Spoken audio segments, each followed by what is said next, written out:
நெல்லை மாவட்டத்தில் 237 பிணங்கள் முறையான ஆவணங்களின்றி எரிக்கப்பட்டது தொடர்பாக தமிழ்நாடு செஞ்சிலுவை சங்கம் மாநில தலைவர் மற்றும் அரசு அலுவலர்கள் உட்பட 10 பேர் மீது வழக்கு பதிவு செய்ய நெல்லை மாவட்ட குற்றவியல் நீதிமன்றம் உத்தரவிட்டுள்ளது.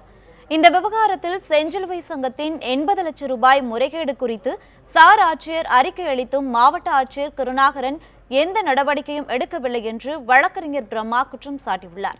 இது தொடர்பாக அவருடன் நமது செய்தியாளர் சுடலைக்குமார் நடத்திய கலந்துரையாடலை தற்போது பார்க்கலாம். திருநெல்வேலி அரசு மருத்துவமனையிலிருந்து முறையான ஆவணங்கள் இன்றி 237 சடலங்கள் எரிக்கப்பட்டுள்ளதாக இந்திய செஞ்சிலுவை சங்கத்திற்கு இதற்கு முழுமையான ஒரு தொடர்பு இருப்பதாகவும் தற்பொழுது அந்த புகாரானது வெளிவந்துள்ளது. இது குறித்து நம்மோடு பேசுவதற்காக வழக்கறிஞர் பிரம்மா இணைந்துள்ள அவரிடம் கேட்கலாம். சார் வணக்கம். இந்த இந்திய செஞ்சிலுவை சங்கம் மீது பல்வேறு வகையான புகார்கள் தற்போது வெளிவந்துள்ளது. அந்த புகார்களோட பின்னணி என்ன, அதை பற்றி சொல்லுங்கள். அது செஞ்சிலுவை சங்கம்ங்கிறது சேவைக்காக தொடங்கப்பட்டது இந்த நாட்டில். ஆனால் இன்றைக்கி தனி மனிதனுடைய தேவைக்காகவே அது இயங்குது. திருநெல்வேலி மாவட்ட செஞ்சிலுவை சங்கத்தில் முன்னாள் சேர்மனாக இருந்த DA பிரபாகர், செயலாளராக இருந்த சொக்கலிங்கம், மாநில சேர்மனாக இருக்கக்கூடிய மேத்தா, அரசு அதிகாரியாக இருந்த மனோகர், இப்போது பணிபுரிந்து வருகின்ற மாநகராட்சி உதவி ஆணையராக பணிபுரிந்த செல்வராஜ் உட்பட 10 பேர் மீது வழக்கு பதிவு செய்ய சொல்லி இன்னைக்கு திருநெல்வேலி மாவட்ட குற்றவியல் நீதிமன்றம் JM 1ல் நீதியரசர் உத்தரவிட்டிருக்கார். என்ன விஷயம் இதில் நடந்திருக்குன்னா, செஞ்சிலுவை சங்கமானது இன்னைக்கு மாநகராட்சியுடைய கட்டுப்பாட்டில் உள்ள எரிவாயு தகனமேடையில் உள்ள பிணங்களை எரிப்பதற்கு ஒப்பந்தம் போட்டிருந்தாங்க. அதில் மாநகராட்சியினுடைய உத்தரவுப்படி 4 and 4A அப்படிங்கிற 2 விண்ணப்பம் இல்லாமல் எந்த உடலும் எரிக்கக்கூடாது. அந்த 4A என்னன்னா, ஒருவர் இறந்து விட்டார் என்பதை மருத்துவர் மட்டுமே உறுதி செய்ய முடியும். அந்த மருத்துவ சான்றும் அவங்க எங்கே இருந்தாங்க அப்படிங்கக்கூடிய அட்ரஸ் ப்ரூஃபும் தான் அதில் கேட்டிருக்காங்க. இவங்க யார்கிட்டையும் எந்த சான்று வாங்காமல் 237 பிணங்களை எந்த ஆவணமும் இல்லாமல், அதில் குறிப்பாக பார்த்தீங்கன்னா ஒரு முகவரியை மட்டும் குறிப்பிட்டு அவர் இறந்துட்டாருன்னு கூட இல்லாமல் சொல்லாமல் ஒரு சர்டிஃபிகேட் கொடுத்து, இன்னும் ஒரு அடி மேலே போய் பார்த்தீங்கன்னா இலவச அரிசி வாங்குகிற அட்டையை வச்சு கூட பாடி எரிச்சிட்டாங்க. இப்படி 237 பிணங்கள் எரிக்கப்பட்டிருக்கு. மாநகராட்சியில் உள்ள கவுன்சிலரு, இதுக்கு முன்னாள் சேர்மன், அதே மாதிரி முன்னாள் கவுன்சிலர், இந்த மாதிரி ஆட்கள்கிட்ட லெட்ரு வாங்கியே இவங்க 237 பிணங்களை எரிச்சிருக்காங்க. இது மட்டும் அங்கே நடந்த முறைகேடு இல்லை, இது மட்டும் நடந்த ஊழல் இல்லை.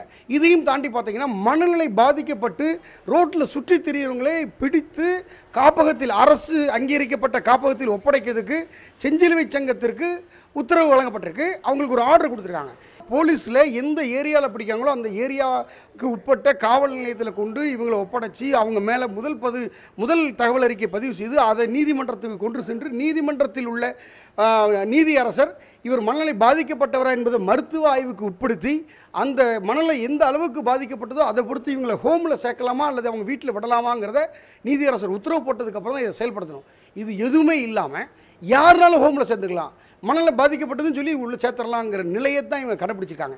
இதுக்கு என்ன காரணம்னா, முழுக்க அயல்நாட்டில் இருந்து வருகின்ற பணங்களையும் இங்கே இருக்கக்கூடிய அரசு கொடுக்கக்கூடிய நிதிகளையும் வாங்கி இப்படி போலியான ஆவணங்களை தயார் செய்து மிகப்பெரிய ஒரு கொள்ளையில் இவங்க ஈடுபட்டிருக்காங்க. இதில் சேர்க்கப்பட்ட நபர்களை பார்த்தீங்கன்னா முழுக்க சின்ன வயசில் உள்ளவங்க. இவங்களுக்கு என்ன நடக்குன்னே சொல்ல தெரியாது. அப்போ இன்னைக்கு மேன் மிஸ்ஸிங்கில் உள்ளவங்களோ இல்லைன்னா ஒரு கொலை வழக்கில் தேடப்படக்கூடியவரோ நேரடியாக அங்கே போய் சேர்ந்துக்கலாம். காவல் நிலையத்தில் கூட யாரை சேர்த்துருக்கோம், எத்தனை பேர் இங்கே ஹோமில் இருக்காங்கிற லிஸ்ட்டே இல்லை. நான் காவல்துறையிலையும் கேட்டேன், யாரெல்லாம் சேர்க்கப்பட்டிருக்காங்க, தகவல் கொடுத்தாங்க. அப்படி எந்த தகவலுமே இல்லைங்க. அப்போ தொடர்பாக அதாவது பல்வேறு குற்றச்சாட்டுகள் முன் வச்சிருக்கீங்க. இது தொடர்பாக யாரிடமும் புகார்கள் எதுவும் தெரிவிக்கப்பட்டிருக்கீங்களா? ஆமாம், நான் மாவட்ட ஆட்சித்தலைவரிடம் 2015 நான் நேரடியாகவே புகார் கொடுத்தேன். கிட்டத்தட்ட 1000 பக்கங்கள் ஆவண சாட்சியம் மட்டும் கொடுத்தேன். அப்போ மாவட்ட ஆட்சித்தலைவர் சார் ஆட்சியராக இருந்த திரு விஷ்ணு அவர்களை விசாரணை செய்ய சொல்லி உத்தரவிட்டாங்க. அவங்களும் 2 மாதம் சார் ஆட்சியர் விசாரணை செஞ்சு இதில் நடைபெற்ற குற்றங்களையும் அவர் நிரூபிக்கப்பட்டு இந்த பிணங்கள் காணாமல் போனது, அதே மாதிரி அந்த மனநலம் பாதிக்கப்பட்டவர்களை பிடிச்சு வச்சிருக்கிறதுல முறைகேடு, அதே மாதிரி பார்த்தீங்கன்னு சொன்னால் அந்த காஷ்மீர் ரிலீஃப் ஃபண்டுன்னு ஒன்று பிரிச்சிருக்காங்க. இதில் குழந்தைகள்கிட்டருந்து வாங்கப்பட்ட பணங்களை 40,700 ரூபாயும் அந்த காஷ்மீர் ரிலீஃப் ஃபண்டுக்கு அனுப்பாமல் இந்த செஞ்சிலுவை சங்கத்தில் உள்ளவங்களே சாப்பிட்டுட்டாங்க. அது எங்கே போச்சுன்னு அவங்க கடைசி வரைக்கும் சொல்ல முடியல. அது தப்பு நடந்துட்டுங்கிறது அவங்களே சார் ஆட்சி முன்னிலையில் ஒத்துக்கிட்டாங்க.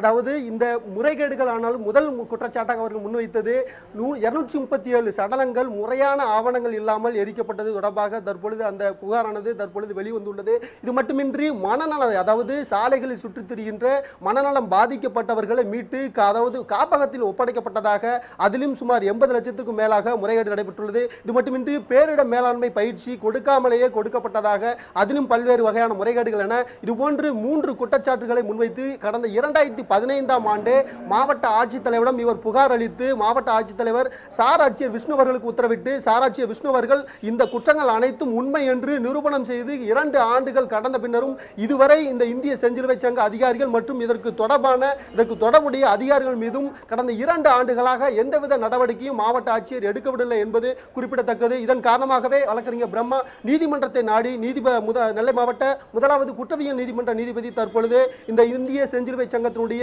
மாநில சேர்மன் மேத்தா உட்பட அரசு அதிகாரிகள் 10 பேர் மீது வழக்கு பதிவு செய்ய உத்தரவிட்டுள்ளது. இதுபோன்று பல்வேறு முறைகேடுகளில் ஈடுபட்டுள்ள இந்த இந்திய செஞ்சிலுவை சங்கம் மீது கண்டிப்பாக சிபிஐ விசாரணை நடத்தினால் மட்டுமே இதுபோன்று இன்னும் பல்வேறு குற்றச்சாட்டுகள் வெளிவரும் என்பது வழக்கறிஞர் பிரம்மாவுடைய கருத்தாக இருக்கின்றது. ஒளிப்பதிவாளர் சம்பத் முருகனுடன் எம் சுடலைக்குமார், நியூஸ் 7 தமிழ், திருநெல்வேலி.